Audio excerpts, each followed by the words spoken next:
Hey guys, welcome back to my channel again. Today we want to make party stew for 15 persons. It can be quite challenging to get stew for 15 persons. That'll be okay. So right here I'm making the stew for 15 persons, and this is how I made it. I had to blend some fresh tomato, pepper and ginger together. This will help with the volume of the stew, the quantity of the stew, and not only that, it would also give it a soothing taste. Then I'm going to add my oil into my pot, adding my onion, and I'm going to fry this onion for some minutes. I'm going to pour in the fresh tomato that I have blended. I'm going in with some bay leaf. I'm going in with some thyme, some curry powder, my favorite seasoning cube, kitchen chicken seasoning cube, and also going to go in with some kitchen glory and my spicy to jollof stew mix.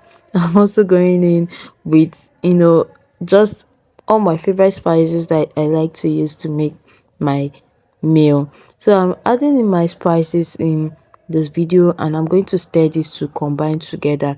So for this stew we're making it on a budget. So we're making this stew with ponmo. Don't forget to go in with your salt for taste. You're going to cover this and allow to boil for some time. You don't want your tomato tasting raw. Okay, so this is my tomato has cooked and the water is dried. You can see the oil on the top of the tomato.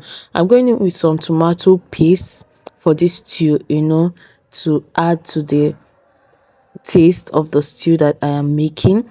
After stirring this, I'll also cover and allow to cook for some time. Then I'm going to go in with the omo. This omo has been parboiled, seasoned, and the taste is already there.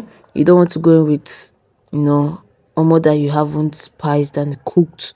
This omo has been cooked, parboiled, seasoned very well, and now I've added it to my tomato that has been on fire. Then I'm going to go with some crayfish. The crayfish makes a good difference in stew.